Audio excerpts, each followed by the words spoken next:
So what you gonna do with the hole in the boat? Alright, so I'm now going underneath the boat. How do you figure out what's going on? Are you excited to have other teams on board? I want to survive this sail first. Oh, that was so much fun. When you buy a piece of equipment, there's usually a bit of common sense that needs to be applied, which usually revolves around using the item for its intended purpose. How are you, Princess Largo? For example, you should not use a drone to fly into a dense tree line.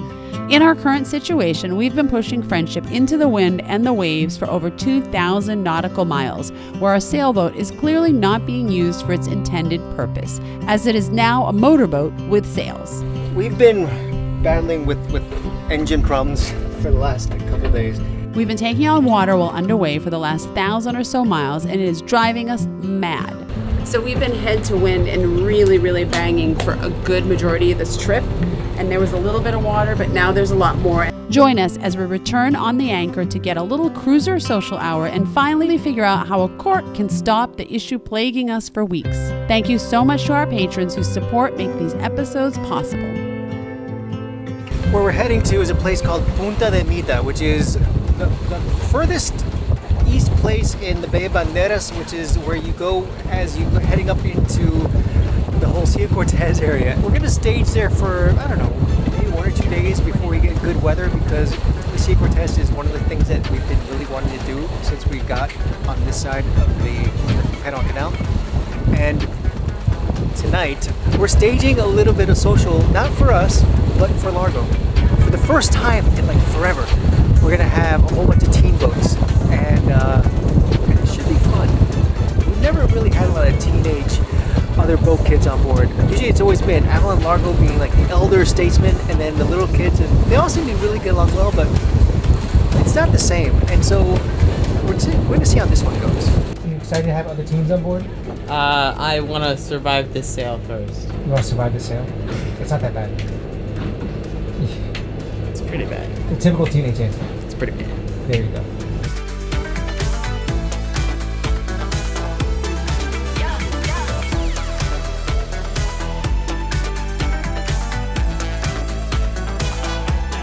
Oh, you're looking very snazzy with those glasses.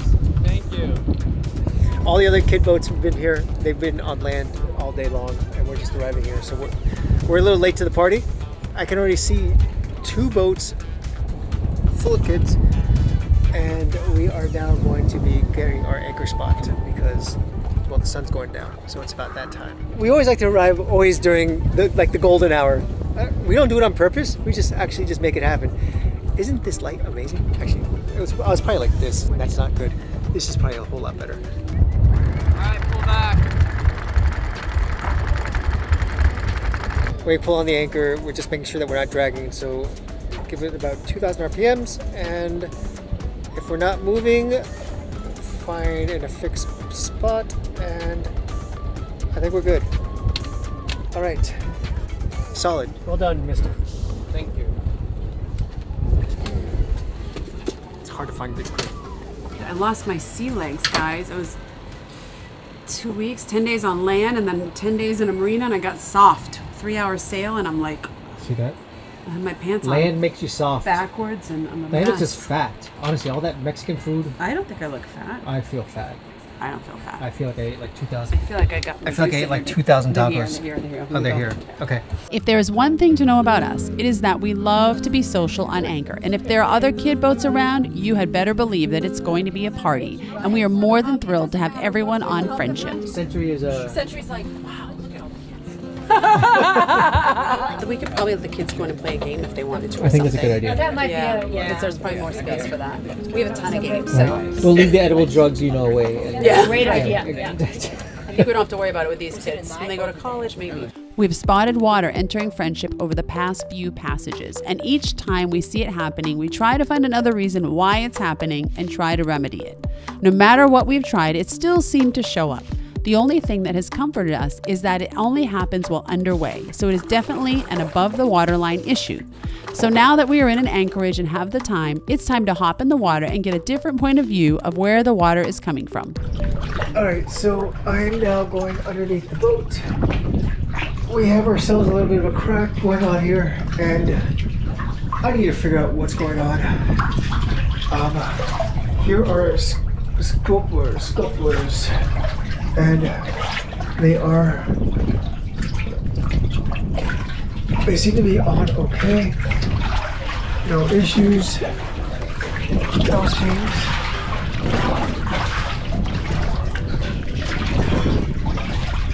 This seems to be okay as well. Here there's a little hole. Where'd that come from? What is that? I don't know what that is, but that's a hole. And that seems to be around the same place where the water is coming in from. Hard to tell why that's there, but it's... Yeah, we might have found our issue. It just seems like a round hole that might have had a patch in it or something. I don't know. All right, let's keep going. It's not this. This is just things that sort of need to be buffed out. I don't see any signs of cracking or anything else. These scufflers seem to be just fine, so there's no issues there. It's a little dirty, but whatever. So it's coming in from underneath, and I think I see it from over here. There's still no cracking, no nothing here. Everything looks fine. I mean, I would be really scared if it was. But right here, it looks like someone intentionally built a hole to go ahead and check out, maybe drain something. I don't know. It's the size of my pinky. There's water draining out, which is very strange. So right there, there's still water coming out from here, which may be residue from the other day. You would think we would know about the hole in Friendship, but this mystery hole on the wave breaker has us thoroughly perplexed. We went to the manual to see if we could figure it out, but it was not there. So instead, we took footage of Friendship when she was out of the water. Going through all the footage, we eventually found what was there, another scupper. This is one of those things that when it goes missing, I guess you immediately find out. And based on how she rides, even in the calmest of seas, water is coming in if the drain is exposed. So what you gonna do with the hole in the boat? Well, for us, it's now a matter of getting into a little craft time. Wine cork. What we're gonna do is we're gonna take a wine cork, which I've already whittled down, and we're gonna stick it up there. Just like put a cork in it.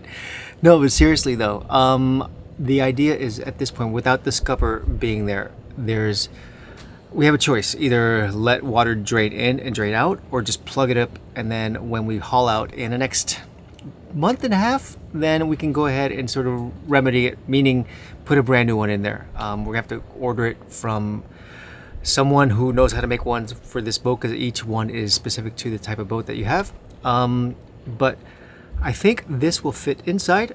I'll have to do a couple of measurements and a couple of test fits, but I think this will work. I'm hoping, right? All right, so it's back in the water. We're gonna see if this fits. I hope it'll fit the first try, but I have a feeling we have to go and shave it down maybe 1 or 2 times more.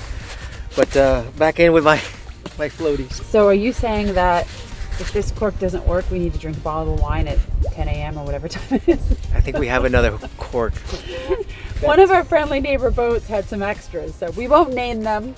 That's okay. So they don't go down in history. There's no judgment. As the corkers. Okay. Woo! How's that Pacific water treating you? See, I don't need hands now. There you go. All right. This will keep me afloat. No problem. Who needs snorkel gear and all that muffler? That's right. When you've got a will.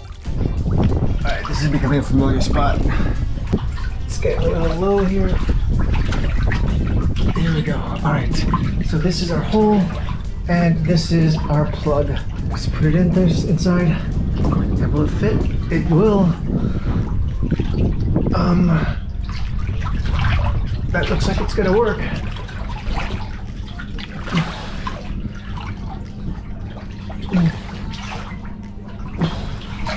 All right. So it's not gonna stay like that. I'm gonna cut the end off, but you get the idea. What I'm gonna do is I'm gonna go ahead and put this on there, make it flush, put some tape on it, and and then let it adhere. And from that point, we should be done with having water coming into the boat. This is good. I hope if there's more water coming in after that, we got other issues, but I'm pretty certain that this is gonna be it.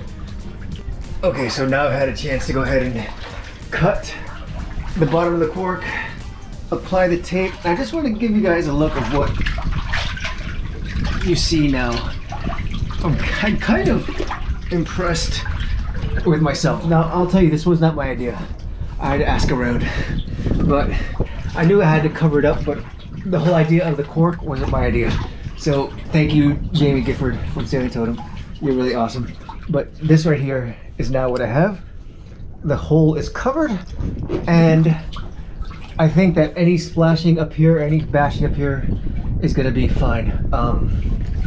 So yeah, I guess wish us luck because it's not gonna be bad. I mean, we've been able to manage it so far, but I'm kind of tired of well, I just don't want salt water in the boat. It's not a good idea.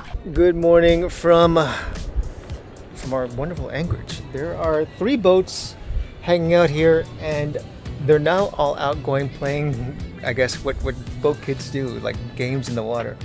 And one of the boats just came by, and they're dragging people along with the board. What do they call it? Like a foil board? I don't even know what they call it. It's a kind of board that sort of elevates you up in the air when you go like decently fast. And they're giving Largo a chance to get on it.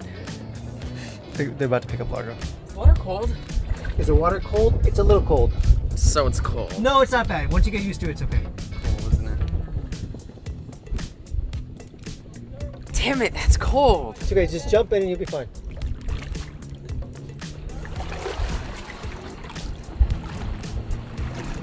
There you go. You gotta get yourself all pumped up, Largo. Look, your taxi's coming to pick you up. Yep. Hello. Hi. Yeah, bud. Yes, indeed.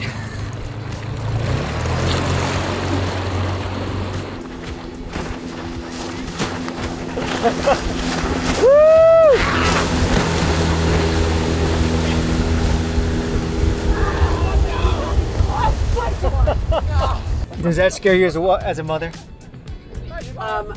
Yeah.